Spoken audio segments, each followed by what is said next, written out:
Chapter 49, Mass Recruiting.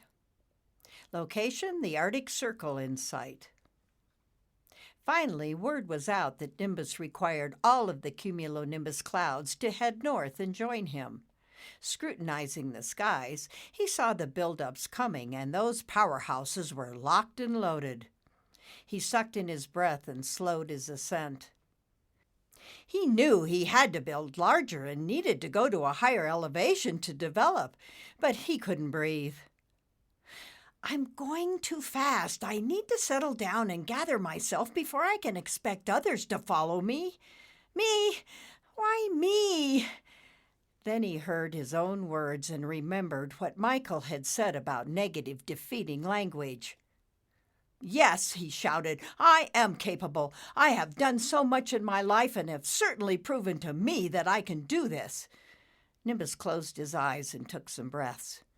Breathe in, breathe out. Breathe in, breathe out, he said softly. If Michael gives the order, I must follow my orders. The why me kind of talk is old, outdated language of a victim. Nimbus let go of fear and started to build and grow higher in elevation, rolling and tumbling. Soon he was laughing at the pleasure of the movement. He was really starting to believe in the positive energies of language and couldn't wait to see the negative ones defeated, if not deleted. Even though I'm still a little puzzled with words versus numbers, maybe with the new positive words in the language, the balance will return and optimism will rise up.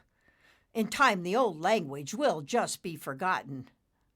Oh, Michael, I think I get it. The new world will have infinite positive possibilities. Nimbus hovered, trying to decide where to hunt for Taz. That chubby, feisty cousin named Terence had become gentle on his mind. How brave Taz must have been to learn to spin from that gang that hung out at blowhards in the troposphere. Tyrone, Turbulence Best, gave him a new spin on life, and a new spinner was born, the Tasmanian Devil. The Tasmanian Devil! Funny, Nimbus said with a chuckle.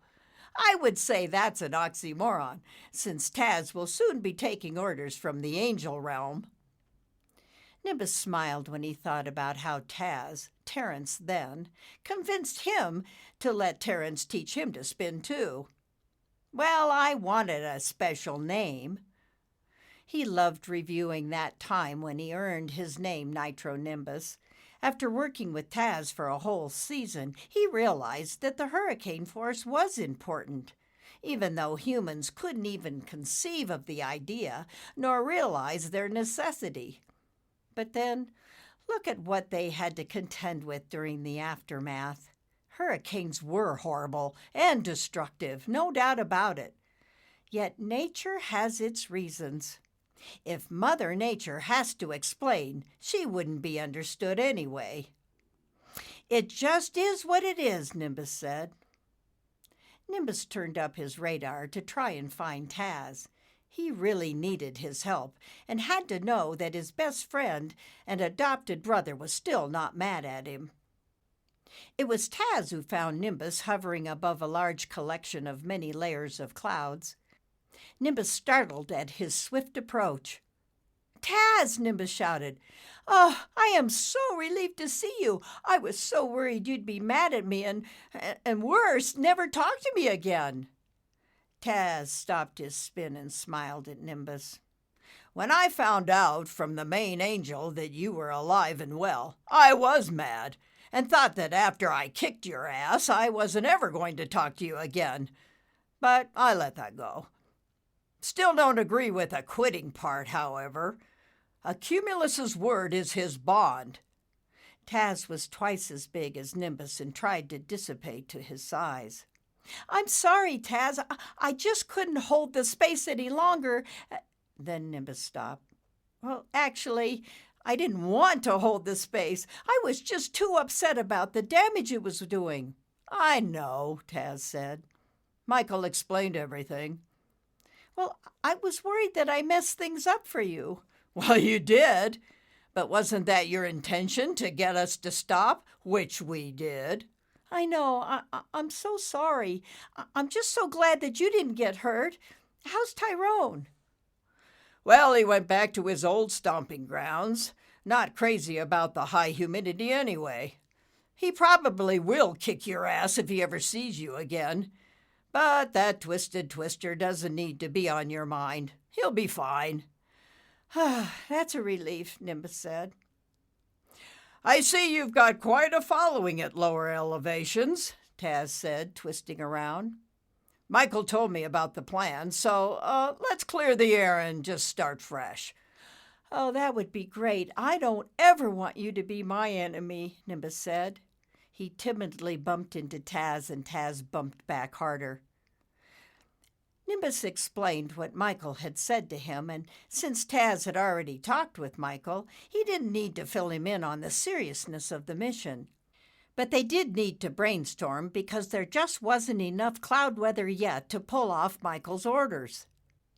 After exchanging opinions on the best strategies and what it would take to get more than the Cumuluses to join, they soon felt confident about their plan to organize the entire Cloud Force. Taz informed Nimbus that the Cloud Council had already given their seal of approval and the Hurricane Force was ready to rumble. You have no idea how good it is that you are here, Nimbus said. Suddenly the weight of the mission hit Nimbus like an energy bolt from the sun. But then he saw mighty Taz and remembered Michael's transformation back to courage. Nimbus's fear quickly dissipated, and he filled with pride, which caused him to expand and bump into Taz, this time with force. Easy, big guy, Taz said, and playfully bumped him back. Off in the distance, a large mass of cumulonimbus clouds were rolling towards them. Nimbus stared at the big thunder masses and thought of Radar, his former head instructor at Thunderhead School. The formation was approaching fast, and Nimbus braced himself for possible impact. You all look like Thunderheaders, Nimbus said as they arrived. We're graduates, Bullicus, a bull-shaped cumulonimbus said. When Radar found out that you were leading the troop, he laughed, but your father put him straight. My father? You know my father? Every cumulonimbus cloud in the world knows your father, trumpeted a rotund elephant-shaped cloud. Where have you been? Studying with the Hurricane Force and doing angel's work, Nimbus replied calmly. Oh, yeah, that's right, Bullicus said. You turned holy or something. Nimbus felt a smug stillness as he remembered he had the power to spin and control every living thing. And besides, Taz was a force not to be reckoned with, and he was building with intention. Yes, or something, Nimbus said with authority. Then he added, I guess it paid off because I am in charge. If you choose to follow, you will adhere to my rules set by the Commander-in-Chief. Nimbus paused and looked up towards the heavens. The others looked up too. May I suggest you accept this mission with respect, or don't travel with us at all? Where are you headed? Elephantus bugled. The Tasmanian Devil here will fill you in. He is my co-pilot. Your co-pilot? That I've got to see, Bugle said with a snort. Taz approached Bullicus and almost took his snorting away with his centrifugal force spinning in his personally controlled space. You in or are you out? He said coldly. Oh, in, sir, for sure. I'm in, Bullicus said, trying to catch his breath. Then all of you follow us and pick up the stragglers that haven't heard about the mission, Taz said. He and Nimbus took off and caught a gust of wind going by. It was not long before they ran into another group. They appeared eager and ready to join in, but there were sounds of gossip and what-ifs voicing loudly. Knock it off, Nimbus commanded. This negative chit-chat is going to stop right here and now. Do I make myself clear? Nimbus had decided to take charge of this bunch immediately, since every one of them appeared to be leaders that needed a leader. "Yes, sir," half of the group said. "What? I didn't hear you." "Yes, sir," all shouted back. Nimbus, Taz, and their band of merry thunderclouds traveled swiftly in a V-shaped formation, heading to their mission. Nimbus was still pondering about the new language that would change the world. I guess it's because numbers don't have different meanings like words. They just are what they are. "What are you talking about?" Taz asked, picking up his pace. "The reason for all this change for the world that I tried to explain to you earlier," Nimbus said. "Weren't you listening?" "Tell me again, oh mighty wise one," Taz said, scanning the skies for any pending problems. Nimbus felt a rush of pride. "You see, Taz, the original equations worked well at first. This is in the beginning when the human beings were created. As they discovered new technology like fire, they started to evolve. All was moving along nicely, and the humans were able to keep up. There were different geographical locations with different cultures to keep the balance, not to mention wars, disease, and natural disasters." "Like hurricanes," Taz said. Yes, Nimbus chuckled. "But the human beings were fast learners and started wanting more. So to avoid any imbalance, the Earth School program was constantly being upgraded. Well, they got stronger because of it.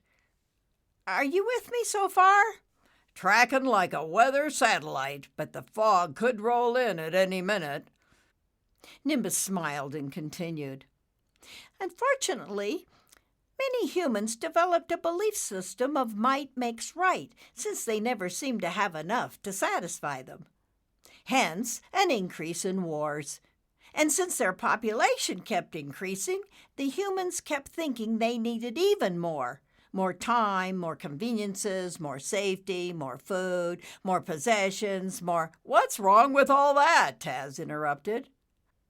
"Well, it was depleting the Earth's resources and changing the original intent of the Creator."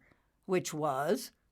"For the human being to learn through life's experiences so that they would better understand love, which is the Creator. Just pure and simple. That's why Earth School is based on cause and effect." "How do you know all this?" Taz asked, slowly changing shape. "Well, actually, I'm only on a need-to-know status like Michael. But Michael says it's the language that needs to change. He said it's not just the tangibles they are after, it's power." "Get to the punchline," Taz said, looking back to see if the troops were keeping up. "I'm trying to tell you," Nimbus shouted. "Hey, don't get defensive. This is all kind of out of my bailiwick, and I'm not so sure I need to be on a need-to-know basis." Okay, sorry." Nimbus realized that he wasn't being patient and took the breath. "It is my opinion that something happened, and it appears that a little too much information in the last upgrade for Earth caused this imbalance." "Well, what was that?" Taz asked. "Computers," Nimbus said. "The computer age took off so fast that most of the humans couldn't keep up with the changes at first. It's really very complicated, even for me to understand. All I know is that it all started out great, but then there was this internet spilling out so much information. And half of it, of course, was all false." "Oh, well, that was to keep the balance, right?" Taz interrupted. Well, maybe, but the numbers, do you know about the binary system?" "No, I must have not been paying attention in class when they were handing that kind of stuff out." "Well, binary is a system where numbers and values are expressing 0 or 1. In computers, 1 is true or on, and 0 is false or off, like positive and negative." "Okay, you've lost me." Well, it's not necessary to understand that part, so never mind. But the smarter human did understand and were only focused on the challenges of what they could create with the computers and didn't care or they were kind of ignorant about the effects of what could happen. You know, cause and effect is Earth's program. So you keep saying. Well, not too many humans could keep up with the speed of all the changes, nor fully utilize the availability of the energy cells sold every few months. The wasted energy was then being sucked up by the negative forces, and terrible things were taking place. Nimbus stared at Taz and noticed he was drifting. And then there was the hackers. Hackers? Come on, does this ever end? Well, after I tell you this, now think about it. Did any of them ever consider the poor elderly, the old wise humans that were being ignored and left in the dust? Worst part, a good many old ones knew what terrible things were going to happen, but nobody listened. What terrible things? Those smart computer hackers were starting to screw up different programs just for the fun of it. But then, when they found out that they could make money and gain power over others, everything started to get even more out of balance. Only a few were able to figure out what was happening, but it was too late. It really escalated with everyone staying home with the COVID virus. What's your point, all of this plethora of information, Nimbus? Taz was losing interest since all he wanted to do was make weather and lead others into battle. It's all an energy for the universe. That's why a large portion of the humans' brains are shorting out, and their memories are going. And time is speeding up, kind of like a microwave scenario. Suddenly, Nimbus felt a strong wind. Taz, is this all making sense to you? Taz? I'm losing you, Nimbus. What did you say? Taz couldn't hear with the wind from the polar easterlies joining in. It was pushing hard and fast. It's not the numbers like I thought, Nimbus yelled.